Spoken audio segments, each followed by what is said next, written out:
آج ساری دنیا کے مسلمان فرعون پہ تبرہ کرتے ہیں، نمرود پہ لعنت کرتے ہیں، شداد کو برا کہتے ہیں۔ ان تینوں کا ذکر قرآن میں ہے اور ان پہ مذمت بھی کی جاتی ہے۔ فرعون پہ تبرہ کرو، کسی کا چہرہ پریشان نہیں ہوتا۔ شداد پہ لعنت کرو، کوئی اگلے دن میسج نہیں آئے گا۔ نمرود پہ لعنت کی جائے، سارے کہتے ہیں۔ میں کہتا ہوں اچھا آپ سارے چھوڑیں، آپ اتنے 1400 سال سے فرعون، نمرود، شداد پہ لعنت کر رہے ہیں، بتائیں تو صحیح ان کا جرم کیا تھا؟ انہوں نے کیا کیا تھا؟ آخر انہی پہ تبرہ کیا؟ وقت فرعون، نمرود، شداد یہ کتنے بڑے مجرم تھے، یہ اللہ تھے نہیں اور بن بیٹھے۔ جتنے بول گئے ہو مجھے اتنے ہی چاہیے۔ فرعون اللہ تھا نہیں، بن بیٹھے۔ نمرود اللہ تھا نہیں، بن بیٹھے۔ شداد اللہ تھا نہیں، تو پھر مان جاؤ نا جو ہو نہ بن بیٹھے وہ لعنتی ہوتا۔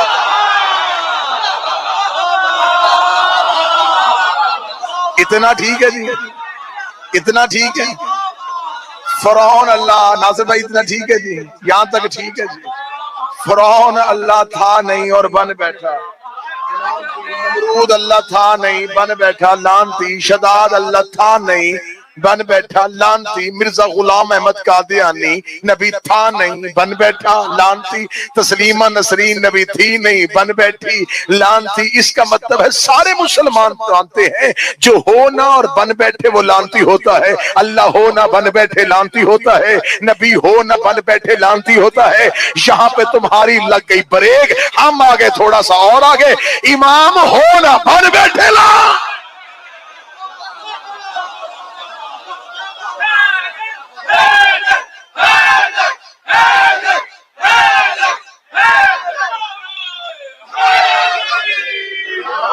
اللہ ہونا بن بیٹھے لعنتی، نبی ہونا بن بیٹھے لعنتی، امام ہونا بن بیٹھے لعنتی، پیر ساجد شاہ جی، پیر بوبی شاہ جی دعا کرنا، سید ہونا بن بیٹھے۔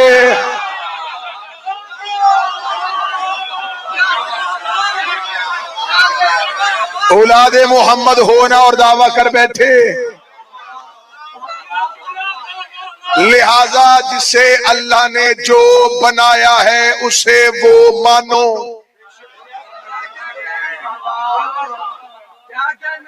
ہمارا نہ کسی ذات سے کوئی اختلاف، نہ کسی بندے سے کوئی جھگڑا، ہم کہتے جس کی جو حد ہے اسے حد میں مانو۔ قرآن کے غلاف پہ ہاتھ رکھتا ہوں، خانہ کعبہ سے لے کے روضہ حسین تک قسم دینے کے لیے تیار ہوں، یہ 14 ہم نے بنائے نہیں مانے، یہ 12 ہم نے بنائے نہیں مانے۔ امام بنانا ہمارا کام نہیں۔ اچھا بندوں کے بنائے میں اور اللہ کے بنائے میں بڑا فرق ہوتا ہے۔ میں بڑا انتہائی اور عمدہ فرق بتاتا ہوں۔ اللہ کا بنایا، بندوں کا بنایا۔ لوگ کہتے دیکھیں جی بیعت ہو گئی تھی نا، خلیفہ کی بیعت، تو یہ بالکل ایسی ہے جیسے رسول کی بیعت۔ بھی کیسے؟ دونوں بیعتیں ایک ہے ہی نہیں۔ میں فرق اتنا واضح اور نکھرا نکھرا فرق بتانے لگا، بالکل آج چینی زیادہ ہوگی اور پتی کم ہوگی۔ ہاں نہیں میں بس کیا کریں، حالات تو سامنے۔ میں تو بڑی مشکل سے فضائل شروع کر بیٹھا ہوں، ورنہ میں تو آج موجے پڑھنے تھے میں نے، کیونکہ جو موضوع پڑھ رہا تھا شاید وہ موضوع طبیعتوں پہ گرا رہا تھا، وہ موضوع وہ واقعی وہ اس وقت پہ وہ مخصوص لوگوں کے لیے ہے، خاص طبقے کے لیے۔ زندگی باقی پھر سے وقت کا امام آئے گا تو انشاءاللہ میں اپنے مولا کے سامنے ضرور ہوں کہ مالک ہم نے اذان پوری دی تھی۔ حضرت ابو ذر غفاری یہ مولا کے صحابی تھے، اور جندب بن جنادہ ان کا اصل نام تھا۔ حضرت ابو ذر کا ایک ہی طریقہ تھا، وہ حق بولنے سے رکتے نہیں تھے، نہیں رکا ہوگا۔ حضرت ابو ذر پہ اس قدر ظلم ہوئے کہ مولا امیر المومنین دیکھ رہے تھے کہ ابو ذر خاموش نہیں ہوتا اس چوک میں اس چوک میں تقریر، یہاں ان کے خلاف، یہاں تبرع، یہاں تبرع۔ دوسری خلافت کے دور میں شام بھیج دیا گیا، انہوں نے کہا یہ مدینے میں رہنے کے قابل نہیں ہے، اسے شام رکھو۔ حضرت ابو ذر کو مدینہ سے مدینہ بدر کیا گیا اور علی موجود تھے، مولا علی موجود تھے، ابو ذر مدینہ بدر۔ حضرت ابو ذر کو شام رکھا گیا اور شام والے نے قید خانے میں پھینک دیا۔ قید خانے کے داروغہ نے کہا اسے قید کرنے سے بہتر ہے آزاد کر دو۔ اس کا کیوں؟ اس کا قید خانے کے سارے قیدی کہہ رہے ہیں کہ علی حق ہے۔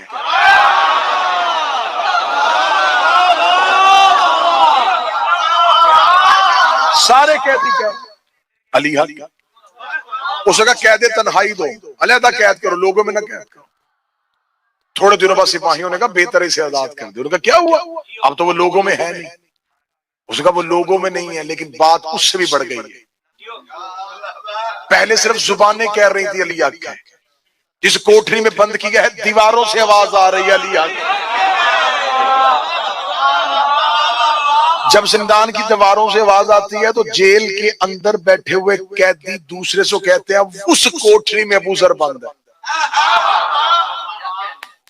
پھر اس خلافت کے دور میں حضرت ابو ذر کو ایک ایسے اونٹ پہ بٹھا کے جس کے پالان نہیں تھے اور اس شتر پہ بٹھا کے حضرت ابو ذر کے پاؤں نیچے سے باندھے گئے۔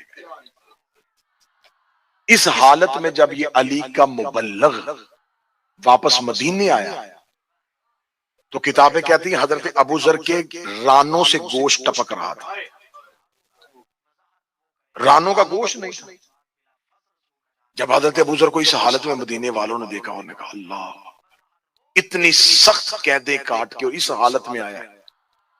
واللہ با حسین کتابیں کہتی ابو ذر گھر نہیں گیا، زخمی حالت میں سیدھے مدینے کے چوک میں آ کے پہلی تقریر کر کے کہا علی حق۔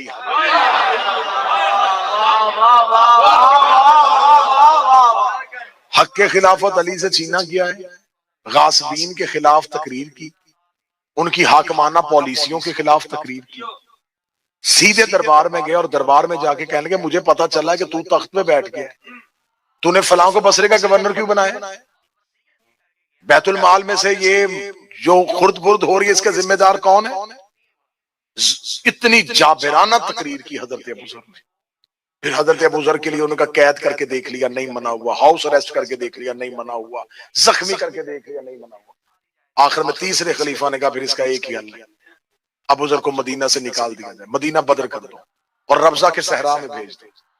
جس جملے کے لیے میں نے پورا واقعہ بڑی جلدی سنایا تھا کہ جب کہا نا ربضہ بھیج دو، تو حضرت ابو ذر کا ہاتھ پکڑ کے امیر المومنین جو ہے وہ مدینے کے باہر آئے، اور علی کا ایک جملہ جو ہے نا یہ میرے جیون کا آسرا ہے، میں زندہ ہوں علی کے اس جملے پہ، میں سانسیں لیتا ہوں علی کے اس جملے پہ، اس ایک جملے کو میں صراط مستقیم سمجھتا ہوں۔ علی نے حضرت ابو ذر کا ہاتھ پکڑ کے مدینے کے باہر کھڑے ہو کے کہا ابو ذر مجھے خبر ہے تو کیا ہے، تجھے خبر ہے میں کیا ہوں، لیکن ابو ذر تمہیں بتاؤں جو تم کہنا چاہتے ہو یہ سننا نہیں چاہتے، اور جو یہ سننا چاہتے ہیں تم کہنا نہیں چاہتے۔ اس سے بہتر ہے ابو ذر صحرا میں چلا جا، ریگستان میں رہ، وہ ریت کے ذرے ان لوگوں سے قیمتی ہیں۔ امیر المومنین نے زندگی میں اپنے ایک مبلغ کو شہر سے باہر بھیج دیا، تو لہٰذا اب کوشش یہی ہے کہ جو سنے تو پھر انہیں سنائیں، جو نہ سننا چاہیں تو پھر نہ سنیں۔ گفتگو ہو رہی ہے، جو ہو نہ اور بن بیٹھے۔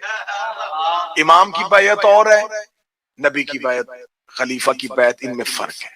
میں بڑا خوبصورت اپنے ان بچوں کو فرق سمجھا دیتا ہوں۔ فرق کیا ہوتا ہے؟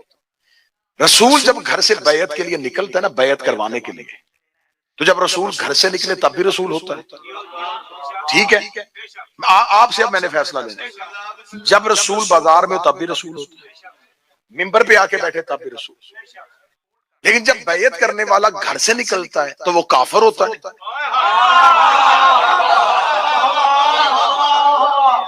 اور جب وہ اگر رسول کے ہاتھ پہ بیعت کر لیتا ہے تو مسلمان ہو جاتا ہے۔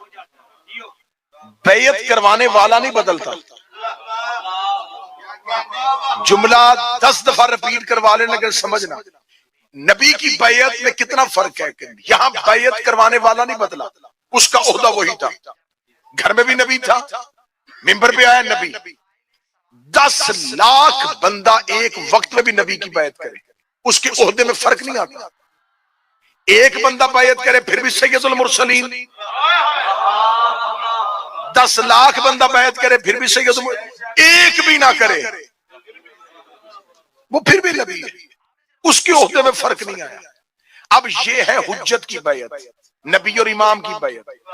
یہاں پر جو کرنے آیا تھا وہ پہلے کافر تھا، اس کا مطلب بیعت نے اسے بدلا، اسے نہیں بدلا۔ یہ ہے نبی اور امام کی بیعت۔ ادھر آؤ خلیفہ کی بیعت۔ جب گھر سے نکلتا ہے بیعت سے پہلے عام مسلمان ہوتا ہے، جب تخت پہ بیٹھتا ہے اور بیعت کرنے والا اس کی بیعت کرتا ہے تو وہ خلیفہ ہو جاتا ہے۔ جو بیعت کرنے آتا ہے وہ پہلے بھی مسلمان تھا، بیعت کر لی پھر بھی مسلمان۔ تو اس بیعت کا فرق یہ ہے کہ یہاں پر کروانے والا بدلا ہے،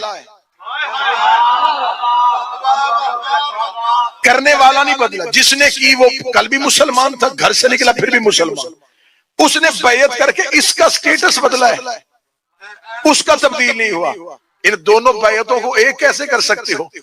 یہ بیعت سامنے والے کو بدلتی ہے اور یہاں بیعت کروانے والے کو بدلتی ہے۔ تو لہٰذا یہ دونوں بیعتیں ایک نہیں ہو سکتی۔ امام کی بیعت اور ہوتی ہے۔ امیر المومنین سے آگے ایک بندے نے پوچھا، یا علی فلاں نے آپ کے تخت پر قبضہ کر لیا ہے، آپ تلوار کیوں نہیں نکالتے؟ وہ ممبر پہ بیٹھ گیا ہے۔ علی مسکرا کے کہتے، اچھا اس کا ہاتھ عرش پہ پہنچ گیا ہے؟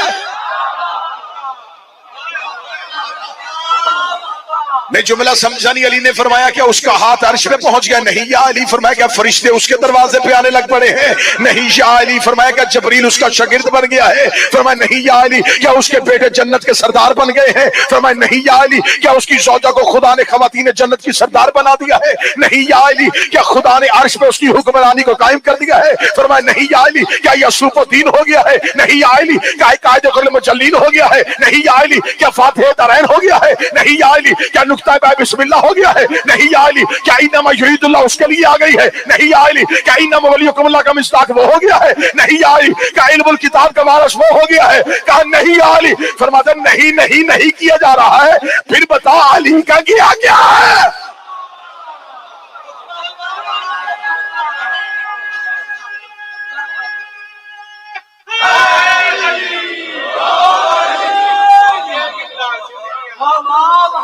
جس نے ان کے حق کو چھوڑا، ان کو ڈگرا صاحب ان کے حق کے ساتھ ماننا شیعت۔ تذکرہ ابوالفضل العباس، چھٹے امام نے زیارت مفاتی سے لے کے مولا عباس کے حرم تک جو زیارت پڑھی جاتی ہے مولا عباس کی، میرا چھٹا شہنشاہ زیارت حضرت عباس میں کہتا اللہم الان من جہل حقک، میرے اللہ اس پہ لعنت کر جس نے عباس کے حق کو نہیں پہچانا۔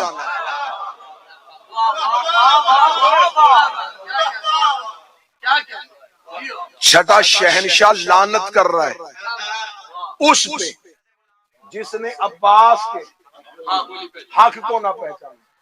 جب عباس نبی نہیں امام نہیں تو حق کیا ہے؟ عصمت عباس کا حق ہے۔ وَاسْتَخَفْ بِحُرْمَتِكَ، اس پہ لعنت کر جس نے عباس کی عزت نہیں کی۔ یہ چھٹا شہنشاہ فرما رہا ہے۔ کون عباس؟ ساری زندگی علی نے بانٹا ہے۔ جو نہیں بول رہے میں تذکرہ ابوالفضل العباس، ساری زندگی علی نے بانٹا ہے۔ روٹی لینے آیا تھا اونٹوں کی قطار، بیزر آیا ابو ذر۔ جس علی نے، بڑا جملہ خوبصورت ہے، اب میں دھیمے لہجے میں کہوں گا، پتہ نہیں آپ اونچے لہجے میں سنیں یا دھیمے میں سنیں، جس نے ساری زندگی بانٹا تھا اس علی نے عباس مانگا ہے۔ کوئی ایک غازی کا نوکر ہو جو 70 کی قیمت، جس نے ساری زندگی بانٹا تھا، اس نے اللہ سے عباس کو مانگا ہے۔ ہر نبی نے اپنے بعد اپنا جانشین مانگا۔ حضرت موسیٰ نے ہارون مانگا، ابراہیم نے اسماعیل و اسحاق مانگا۔ ابراہیم نے کہا میرے اللہ میری ذریت میں امامت رکھ، موسیٰ نے کہا میرے بھائی ہارون کو میرا وزیر بنا دے۔ ہر ایک نے اللہ سے مانگا، ہر نبی نے۔ ابراہیم نے ذریت میں امامت مانگی، موسیٰ نے اپنا بھائی ہارون مانگا، زکریا نے یحییٰ مانگا۔ واحد ہے میرا نبی جس نے اللہ سے کہا مجھے سلطان نصیرہ دے۔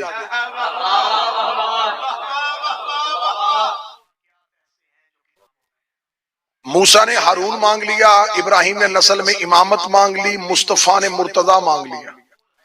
مرتضیٰ نے حسن مانگا نہیں، اللہ نے دیا۔ مرتضیٰ نے حسین مانگا نہیں، اللہ نے دیا۔ تو پھر آج 8 محرم آؤ مولا عباس سے جا کے پوچھیں کہ میرے مولا جب اللہ نے تجھے حسن اور حسین جیسے بیٹے بغیر مانگے دے دیے تھے تو تو نے عباس کے لیے مصلی پہ دعا کیوں کی ہے؟ اللہ نے فرمایا قیامت تک دنیا کو بتانا چاہتا ہوں کہ عباس علی کو بھی بغیر مانگے نہیں ملتا۔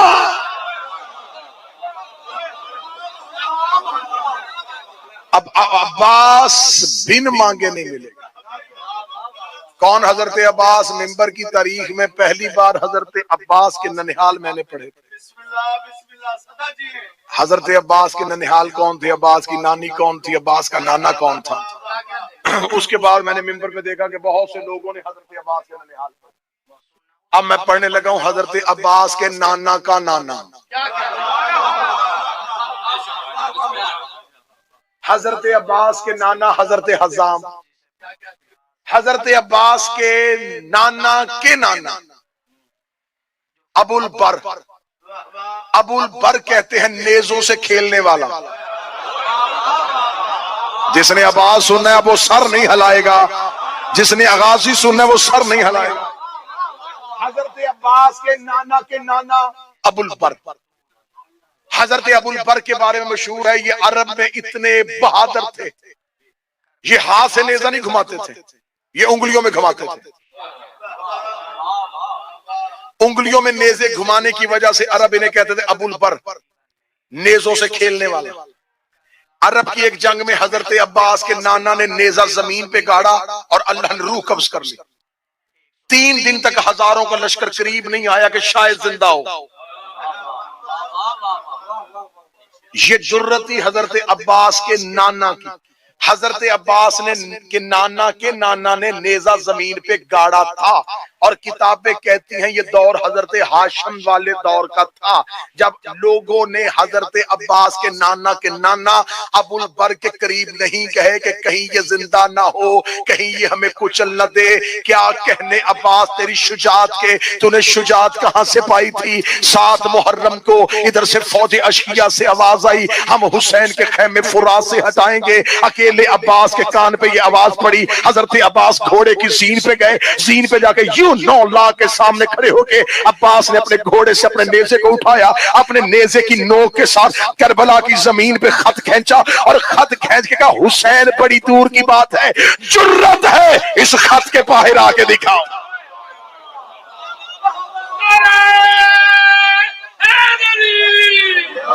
حضرت عباس نے کہا جرت ہے تم میں سے، لاکھوں کا لشکر ہے تمہارے پاس، مکمل اسلحہ ہے، میں اکیلا علی کا بیٹا حسین کا نوکر تمہارے سامنے کھڑا ہوں۔ کسی کی جرت ہے مجھ سے لڑنا، بعد میں تلوار بعد میں نکالنا، نیزہ بعد میں پھینکنا، کسی کی جرت ہے عباس کے کھینچے ہوئے خط سے آگے آ کے دکھائے۔ مقتل کہتی ہے عباس نے 7 محرم کو جو خط کھینچا تھا، 9 لاکھ میں سے کسی کے گھوڑے کا سم بھی عباس کے کھینچے ہوئے خط کو پار نہیں کر سکا۔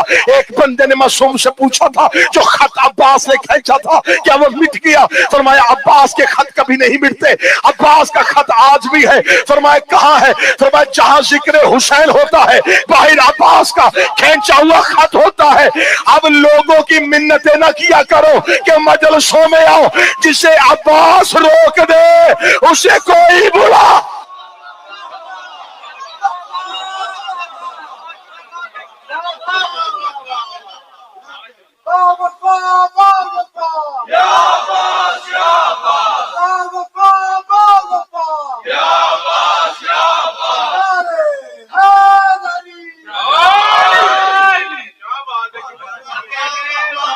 جسے عباس روک دے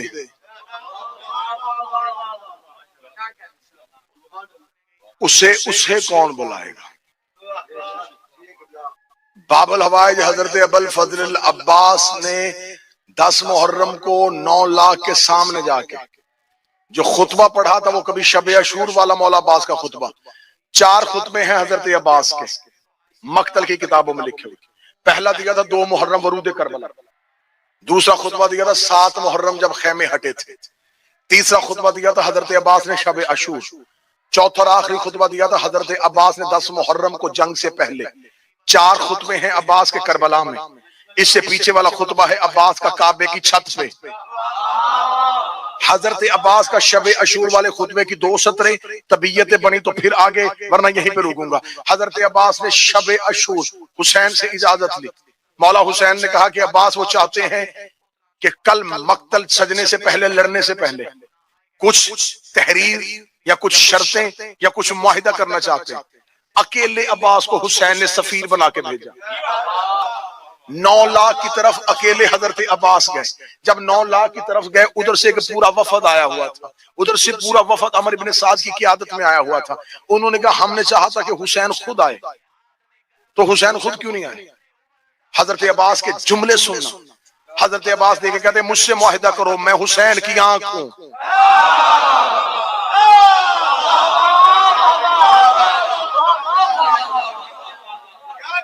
جو شرائط طے کرنی ہے مجھ سے طے کرو، میں حسین کا کان ہوں۔ مجھے معمولی نہ سمجھو، مجھے امر الہی سے حسین نے تمہاری طرف بھیجا۔ یہ دیکھ کے کہنے لگے ہم چاہتے تھے کہ ہم حسین کو کوئی امان نامہ لکھ دیں، ہم حسین کو ایک ایسا امان نامہ لکھ دیں کہ حسین مشروط طور پہ کل کی جنگ کو روک لے۔ ہم بھی نہیں چاہتے کہ ہم حسین کو قتل کرنے، ورنہ ابن زیاد اور یزید نے جو لاکھوں کا لشکر بھیج دیا ہے وہ تو ایک لمحے میں کچل دے گا۔ ہم چاہتے ہیں فرزند رسول کے قتل سے باز آئے، تو ہم چاہتے ہیں کہ حسین وہ کام کر لے جس کے لیے یزید حسین سے تقاضا کر رہا ہے۔ یہ بار بار عمر ابن سعد گھوڑے کی زین پہ بیٹھا ہوا تھا اور اس کے پیچھے 70 لوگ ہاتھوں میں تلواریں اٹھائے تھے۔ اکیلا عباس شب عاشور رات کی تاریکی میں عمر ابن سعد کی کلام کو سن رہا تھا۔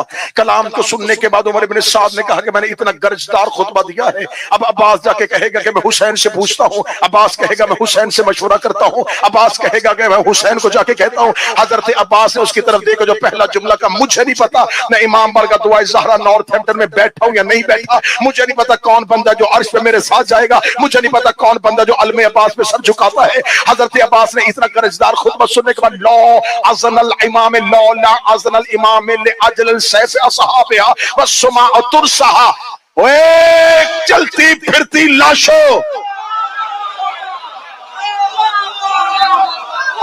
جملے عباس کے نہ ہوں میں اپنی زبان کاٹ کے یہی پھینک کے چلا جاؤں گا۔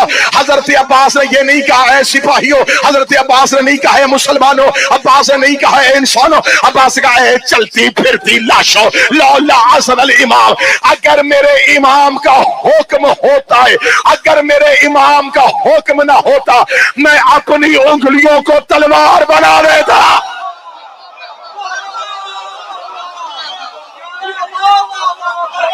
اگر نہ مجھے وہ جوان ہاتھ چاہیے تھے جو علم عباس پہ آتے ہیں۔ عباس نے کہا اگر میرے مولا حسین میرے امام کا حکم ہوتا میں اپنی انگلیوں کو تلوار بنا لیتا۔ اور سپاہی کے پاس 2 چیزیں ہوتی ہیں، ایک تلوار ایک ڈھال، ایک تلوار ایک ڈھال، تلوار حملے کے لیے، ڈھال بچنے کے لیے۔ عباس کا جملہ سننا اور عرب کے جنگ کے رواج سننا۔ عباس کا لا اذن الامام لاجل السیف صحابہ والسماء ترسا، اگر میرے امام کا حکم نہ ہوتا میں اپنی انگلیوں کو تلوار بنا لیتا اور آسمان نوچ کے ڈھال بنا لے۔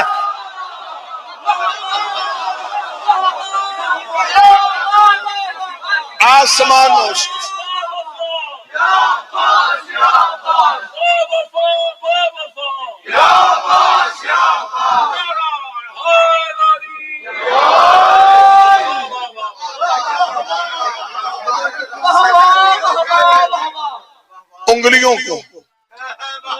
تلوار بناتا. جو بندے چپ ہے کہ انگلیاں تلوار کیسے بنتی ہیں، جاؤ نجف میں آج بھی علماء سے جا کے پوچھو. قبر علی پہ ایک آیا تھا، نام اس کا مراد بن قیس تھا، بنو امیہ خاندان سے، خاندان مرحب سے اس کا تعلق تھا، مراد القیس اس کا نام تھا. بابا جی اس نے مدتوں بعد قبر علی پہ آگے دیکھ کے کہنے کا کاش تیری زندگی میں میں ہوتا، مارتا رہا تو میرے باپ اور دادے، کاش میں تم سے جنگ کرتا، کاش کہہ کے ہٹا نہیں تھا یا علی کی قبر سے 2 انگلیاں باہر آئے. کیونکہ علی کی قبر پہ کاش پورا ہوتا ہے. اس نے کہا کاش میں تیری زندگی میں ہوتا. علی کی قبر سے 2 انگلیاں باہر آئی. مرات القیس کو 2 حصوں میں کاٹ کے رکھ دیا، آدھا ادھر گرا آدھا ادھر گرا. اور آج بھی نجف میں جا کے علماء سے پوچھنا، وہ مقام آج بھی ہے جہاں سے علی کی قبر سے انگلیاں نکل کے علی نے مرائے قیس کو 2 حصوں میں تقسیم کیا تھا. اور علماء کہتے ایسا تقسیم کیا تھا کہ اس کے بدن کا قطرہ لہو کا ایک بھی نہیں نکلا تھا، کیونکہ خون نجس تھا، قبر علی کی تھی. 2 حصوں.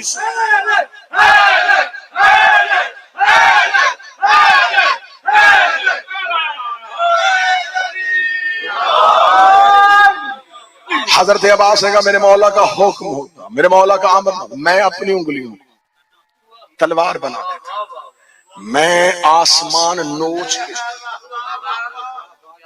ڈھال بنا دیتا. علی فرماتے ہیں، حضرت عباس فرماتے ہیں لو اختر حل حاضل الجبریل والجنات من العیون، میں اگر حسین حکم دیتے ایسا حملہ کرتا جنات کانپ جاتے، ملک الموت بھاگ جاتا.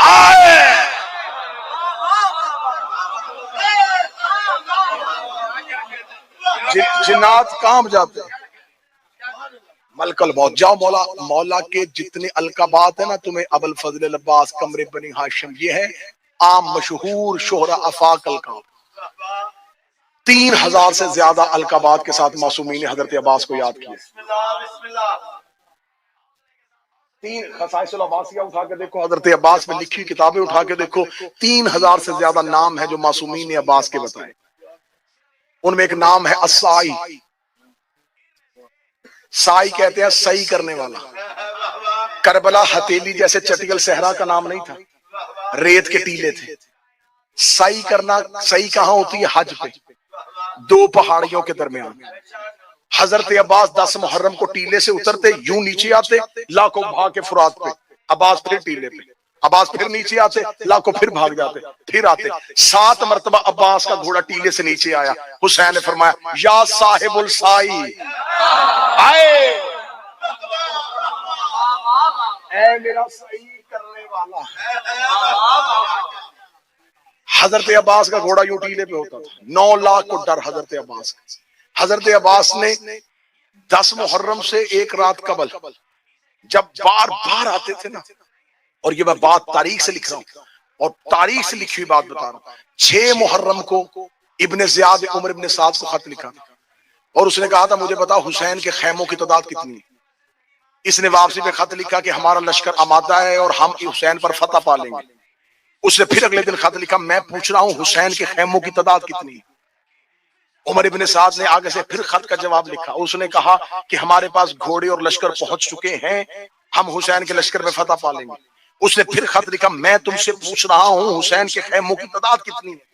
اس نے کہا میں تمہیں بتاؤں کہ ہمارا لشکر لاکھوں کی صورت میں آ گیا ہے، قادسیہ پہ بھی ہمارا لشکر پہنچ گیا ہے، اگر ہمیں ضرورت پڑی تو ہم وہاں سے بھی فوجی دستے منگوا لیں گے. اس نے آخری خط میں لکھا کہ میں تجھے تیرے عہدے سے معزول کر دوں گا. میں 3 خط لکھ بیٹھا ہوں، میں تجھ سے پوچھ رہا ہوں حسین کے خیموں کی تعداد کیا ہے. عمر ابن سعد نے قاصد سے جا کر اس سے کہ گھر میں بیٹھ کے یہ باتیں کرنا، خط میں لکھنا آسان ہے، ادھر آگے بتا عباس کے ہوتے ہوئے ہم خیمے گنے.